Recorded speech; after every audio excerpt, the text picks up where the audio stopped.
27. O Vise Sonor. A casa de Eblimis, num bairro não tão pretensioso da cidade de Terminus, era famosa para a inteligência, os literatos e os simplesmente cultos da fundação. Suas características notáveis dependiam, subjetivamente, da fonte consultada. Para um biógrafo altamente educado, ela era o símbolo de um refúgio da realidade não acadêmica.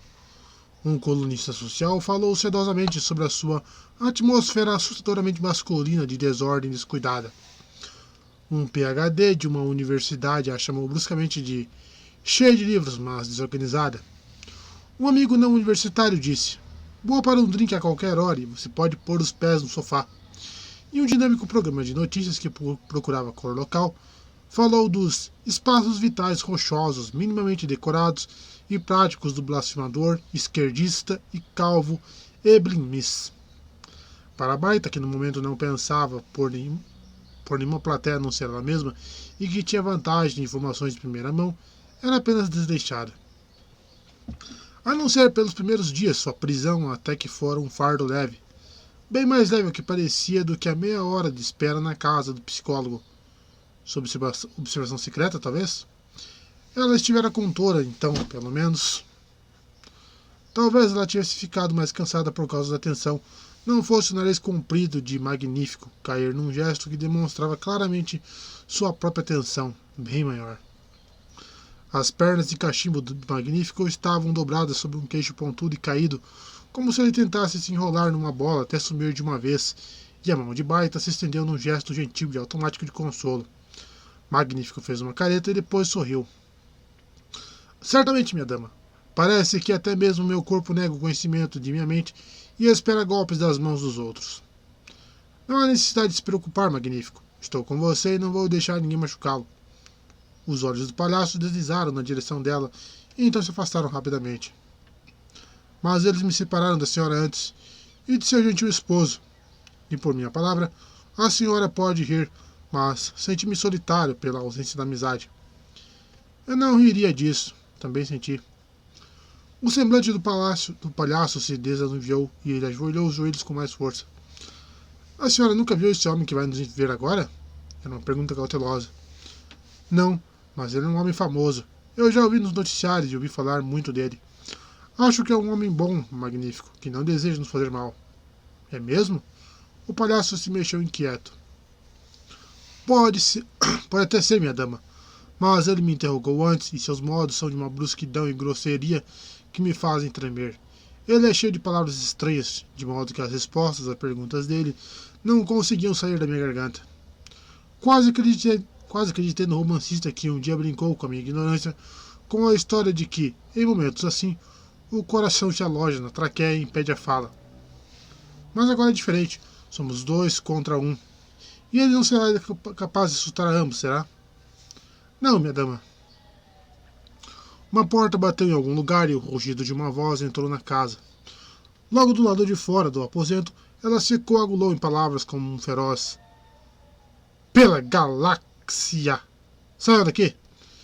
E os 2 guardas uniformizados se fizeram momentaneamente visíveis pela porta aberta em rápida retirada. Eblimis entrou franzindo a testa, depositou um pacote cuidadosamente embrulhado no chão e se aproximou para apertar a mão de Baita com uma pressão descuidada. Baita retribuiu o aperto vigorosamente, como um homem. Miss deu uma volta maior quando se virou para o palhaço e favoreceu a garota com um olhar mais demorado.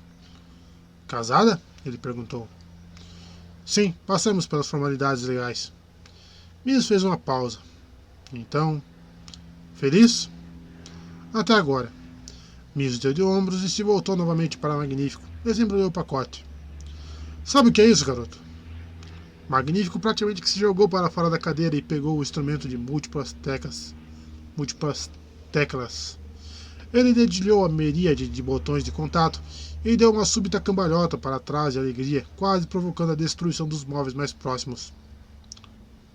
Um Vise Sonor! Gritou. E de um modelo capaz de destilar a alegria do coração de um morto. Seus dedos longos fizeram carícias suaves e extensas, pressionando os contatos de leve com um movimento de ondulação, repousando momentaneamente numa nota e depois em outra. E no ar, na frente deles, surgiu um brilho rosado, suave, precisamente dentro do campo de visão. Evelyn Miss disse: Está certo, garoto. Você disse que sabia tocar um desses dispositivos e aí está sua chance. Mas é melhor afiná-lo. Ele saiu de um museu. Então, no adendo para a baita, até onde sei, ninguém na fundação consegue fazê-lo funcionar direito.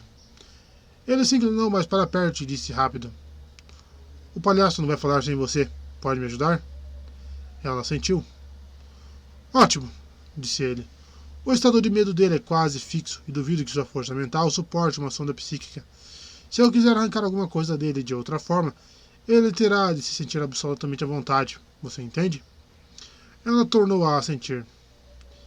Esse vise sonor é a primeira etapa do processo. Ele diz que sabe tocá-lo e sua reação agora deixa bastante claro que esta é uma das grandes alegrias de sua vida. Então, se o que ele tocar for bom ou ruim, mostre-se interessada e apreciativa. Exiba amizade e confiança em mim. Acima de tudo, siga tudo o que eu disser. Ele olhou rapidamente para Magnífico, encolhido num canto do sofá, fazendo ajustes rápidos no interior do instrumento. Estava completamente absorto. Miss disse para Baita num tom de conversa casual: Já ouviu um vise sonor antes? Uma vez, Baita disse também casualmente, num concerto de instrumentos raros. Não me impressionou. Bem, duvido que você tenha ouvido uma boa execução. Existem realmente poucos instrumentistas bons. Não que exija coordenação física. Um piano multibancado exige mais, por exemplo, mas um tipo determinado de mentalidade criativa. E baixando a voz. E é por isso que nosso esqueleto vivo ali pode ser melhor do que achamos. Com bastante frequência, bons instrumentistas costumam ser, de resto, idiotas. É uma dessas configurações estranhas que torna a psicologia interessante. E acrescentou no meu esforço patente para fabricar uma conversação despojada. Sabe como essa coisa toda cheia de bolhas funciona? Eu fiz uma pesquisa para esta ocasião e tudo que descobri até agora é que suas radiações estimulam o centro óptico do cérebro diretamente, sem tocar o nervo óptico. E, na verdade, a utilização de um sentido nunca encontrado na natureza comum. Notável quando se pensa a respeito. O que você ouve está certo, é comum. Tímpano, cóclea, tudo isso. Mas... está pronto. Quer acionar aquele interruptor? Funciona melhor no escuro. Na escuridão, Magnífico era um mero borrão. Evelyn Miss, uma massa de respiração pesada. Baita percebeu que estava apertando os olhos com ansiedade e no começo sem muito efeito. Havia uma ondulação leve no ar que foi aumentando de escala. Ela flutuou, caiu e tornou-se a levantar. Ganhou corpo e voou numa disparada tamanha que teve o efeito de um trovão sacudido de uma cortina de tecido finíssimo. Um minúsculo globo pulsante cresceu em rajadas rítmicas e explodiu no meio do ar em gotas disformes que giravam alto e desciam como correntes curvas em padrões que se entrelaçavam. Elas se misturaram em pequenas esferas, cada uma de uma cor inteiramente diferente da outra, e Baita começou a descobrir coisas. Ela reparou que fechar os olhos tornava o padrão de cores mais claro ainda, que cada pequeno movimento de cor tinha seu próprio padrão de som, que ela não conseguia identificar as cores, e por fim, que os globos não eram globos, mas figuras minúsculas. Figuras minúsculas, pequenas chamas bamboleantes que dançavam e piscavam em miríades, que desapareciam e retornavam do nada, que giravam uma ao redor da outra e se fundiam, então em uma nova cor. De modo incongruente, Baita pensou nas pequenas bolhas de cor que aparecem à noite quando se fecha as pálpebras até doer, e fica se olhando pacientemente. Havia o velho familiar efeito dos pontinhos de cores em marcha, dos círculos concêntricos se contraindo, das massas disformes que se estremecem por um instante. Tudo isso maior, multivariado, e cada pequeno ponto colorido numa figura minúscula. Elas dispararam em sua direção aos pares e ela levantou as mãos, engolindo em seco, mas as figuras caíram e por um instante Baita foi ao centro de uma nevasca brilhante, luz fria e branca escorregando por seus ombros. Elas dispararam em sua direção aos pares e ela levantou as mãos, engolindo em seco, mas as figuras caíram e por um instante Baita foi ao centro de uma nevasca brilhante, luz fria e branca, escorregando por seus ombros e descendo por seu braço num esqui luminoso, disparando por seus dedos estendidos e se encontrando, lentamente, num foco brilhante no meio do ar. Por baixo de tudo isso, o som de uma centena de instrumentos fluía em correntes líquidas até que ela não conseguisse mais distinguir o som da luz. Ela se perguntou se Eblimisa estava vendo a mesma coisa, e se não, o que ele estaria vendo? A sensação de maravilha passou e então... Ela estava observando novamente as figuras minúsculas. Eram mesmo figuras minúsculas? Mulherzinhas minúsculas com cabelos em chamas que se viravam e se curvavam rápido demais para que a mente se concentrasse. Pegavam uma a outra em grupos ou em forma de estrela que giravam, e a música era feita de risos fraquinhos, riso de garotas que começavam dentro do ouvido. As estrelas se aproximaram, faiscaram na direção uma das outras, foram crescendo devagar e formando uma estrutura. E vindo por baixo, um palácio começou a erguer em rápida evolução. Cada tijolo era uma cor minúscula, cada cor uma minúscula fagulha, cada fagulha uma luz perfurante que provocava o deslocamento de padrões e levava o olho para o alto, para 20 miranetes recobertos de joias. Um tapete brilhante saiu de dentro dele, girando, tecendo uma teia substancial que engolfou todo o espaço, e dele lianas luminosas disparavam para cima e se ramificavam em árvores que cantavam com uma música toda própria. Bart estava cercada por tudo isso.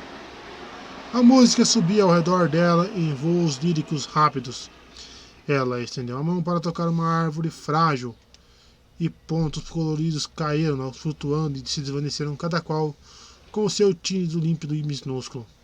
A música irrompeu estourando em 20 símbolos, e à frente de Bart uma área se inflamou num jorro e caiu em cascatas por degraus invisíveis sobre seu colo, onde se derramou e fluiu numa rápida corrente, levantando um reluzir feroz até a cintura dela, enquanto no seu colo estava uma ponte de arco-íris, e em cima dela a figura minúscula. Um palácio, um jardim, e homenzinhos e mulherzinhas em uma ponte se estendendo até onde ela podia ver, nadando pelas grandes ondas de música de cordas que convergiam para cima dela. E então, como se houvesse uma pausa apavorada, um movimento recolhido e hesitante, um colapso brusco. As cores fugiram, girando para dentro de um globo que se encolheu, subiu e desapareceu. Tudo ficou simplesmente escuro, outra vez. Um pé pesado arranhou o pedal, alcançou-o e a luz se acendeu. A luz chapada de um sol íncipido. Bart piscou até lacrimejar como se sentisse saudades do que havia desaparecido. Eblimisa era uma massa gorda e inerte, com os olhos ainda arregalados e a boca ainda aberta. Somente o próprio Magnífico estava vivo, e ele acariciava seu Vise Sonor extasiado. Minha dama, disse ele sem fôlego, é realmente de um efeito muito mágico. É de um equilíbrio e resposta quase além da esperança em sua delicadeza e estabilidade. Com isto eu me sinto capaz de operar maravilhas. Gostou da minha composição, minha dama? Ela é sua? Bart disse respirando fundo. Sua própria? Com o espanto dela, o rosto fino dele assumiu um tom vermelho incandescente na ponta de seu poderoso nariz. Minha própria, minha dama. O mulo não gostava, mas muitas e muitas vezes eu a toquei para meu próprio divertimento. Foi um dia, em minha juventude, que vi o palácio, um lugar gigantesco de riquezas e joias, que vi à distância em um dia de festa. Havia pessoas de um esplendor nunca sonhado, e magnificência maior do que jamais vi depois, mesmo a serviço do mulo. Não criei senão um pobre esboço, mas a pobreza de minha mente impede mais. Eu a chamo de memória do paraíso. Agora, por entre as névoas, a conversa me balançou a cabeça e voltou à vida. Aqui, ele disse. Aqui, Magnífico. Você gostaria de fazer a mesma coisa para outros? Por um momento, o palhaço recuou. Para outros? Sua voz estremeceu. Para milhares, gritou Miss. Nos grandes salões da fundação. Você gostaria de ser seu próprio mestre, manejado por todos, rico e... Sua imaginação falhou. E tudo isso, hein? O que você me diz? Mas como posso ser tudo isso, poderoso senhor? Pois, de fato, nada sou senão um pobre palhaço, não dado a grandeza do mundo. O psicólogo estufou os lábios e passou as costas da mão na testa. Ele disse, mas sua música, homem. O mundo é seu se você tocá-la para o prefeito e seu conselho de comércio. Não gostaria disso? O palhaço lançou um olhar breve para Baita. Ela ficaria comigo? Baita riu. É claro que sim, seu bobinho. Você acha que eu deixaria agora que está a ponto de ficar rico e famoso? Seria tudo seu, ele respondeu sério. E certamente a riqueza da própria galáxia seria sua antes que pudesse pagar minha dívida para com a sua gentileza. Mas, disse Miss casualmente, se você primeiro me ajudasse... O que é? O psicólogo fez uma pausa e sorriu. Uma pequena sonda de superfície que não machuca. Só tocaria a superfície do seu cérebro. Os olhos magníficos emitiram um brilho de medo mortal. Sonda não, eu já a vi ser usada. Ela suga a mente e deixa o crânio vazio. O mulo a usava em traidores e os deixava vagando sem mente pelas ruas, até que, por misericórdia, fossem mortos. Ele estendeu a mão para empurrar Miss para longe. Aquela era uma sonda psíquica, explicou Miss pacientemente. E mesmo ela só machucaria uma pessoa se mal utilizada. Esta sonda que tenho aqui é uma sonda de superfície, que não machucaria um bebê. E é isso mesmo, magnífico, Barta pediu. É só para ajudar a derrotar Mulo e mantê-lo longe. Assim que isso for feito, você e eu seremos ricos e famosos por toda a vida. Magnífico estendeu uma mão trêmula. Então você segura minha mão? Barta envolveu a mão dele com as suas e o palhaço viu a aproximação das placas metálicas dos terminais com olhos arregalados. Eblin Miss repousava largado na poltrona fofa demais dos aposentos particulares do prefeito Indbor, numa ingratidão irremedível pela condescendência que lhe era concedida, e observou sem simpatia o prefeitinho inquieto. Jogou longe uma ponta de charuto e cuspiu um fragmento de tabaco. E por acaso, se você quiser algo para seu próximo concerto no Salão Mellow, Indbor, ele disse, pode jogar todos aqueles tocadores de dispositivos eletrônicos nos esgotos, de onde eles vieram, e fazer essa aberração tocar o Visissona para você. Indbor, não é deste mundo. Não chamei você aqui para ouvir suas palestras sobre música, Indbor disse irritado. E o mulo? Diga-me isso. E o mulo? O mulo? Bem, eu lhe direi. Usei uma sonda de superfície e não consegui muito. Não posso usar a sonda psíquica porque a aberração tem o medo total dela, de modo que sua resistência provavelmente vai estourar seus abomináveis fusíveis mentais assim que o contato for feito. Mas é o que tenho, se você parar de ficar batucando suas unhas. Em primeiro lugar, desenfatize a força física do mulo. Ele provavelmente é forte, mas a maior parte dos contos de fadas da aberração é consideravelmente exagerada por sua própria memória medrosa. Ele usa óculos esquisitos e seus olhos matam. Ele, evidentemente, tem poderes mentais. Isso nós já sabíamos desde o começo, comentou o prefeito com amargura. Então a sonda confirma isso. E aí, a partir daí, andei trabalhando matematicamente. E daí, quanto tempo isso vai levar? Seu palavrório ainda vai me ensurdecer.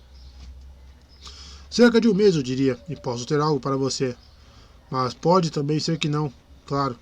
Mas e daí? Se tudo isso está fora dos planos de Seldon, nossas chances são pouquíssimas. Obscenamente poucas. Indbor deu meia volta e virou-se para o psicólogo com ferocidade. Agora eu peguei você, traidor. Mentira! Diga que não é um desses boateiros criminosos que estão espalhando o derrotismo e o pânico pela fundação e fazendo o meu trabalho dobrar.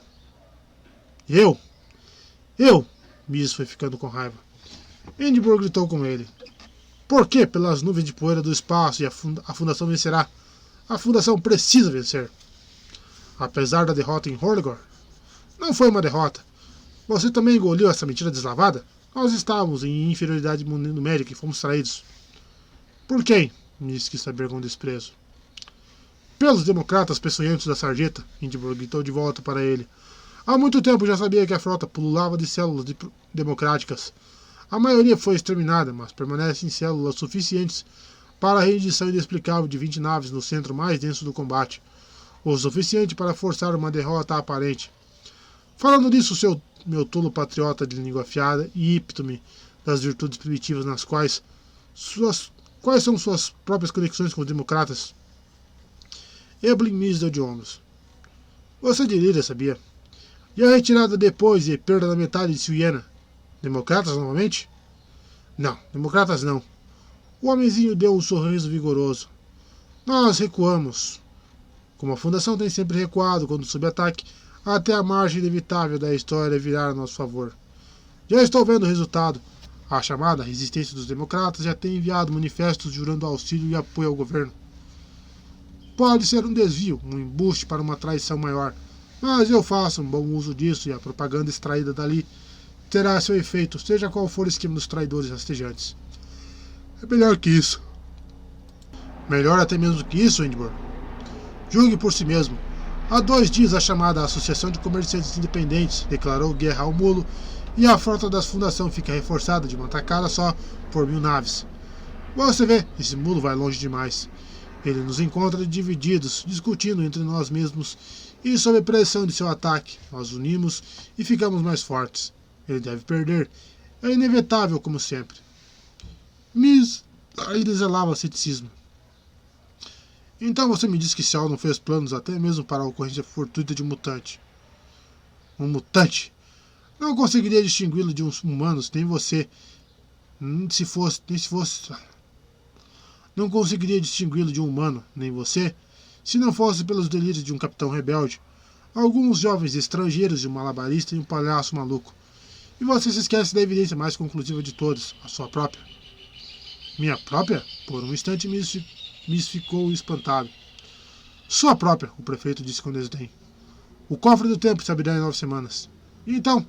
Ele se abre quando uma crise ocorre. Se esse ataque do mulo não é uma crise, onde é que está a crise verdadeira então? Aquela para a qual o cofre está se abrindo? Me responda, sua bola de banha. O psicólogo deu de ombros. Tudo bem, se você fica feliz assim. Mas me faça um favor.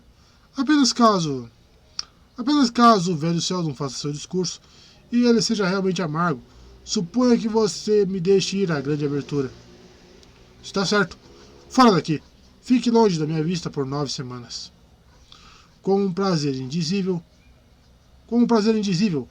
vosso horror enrugado, Miss respondeu para si mesmo ao partir.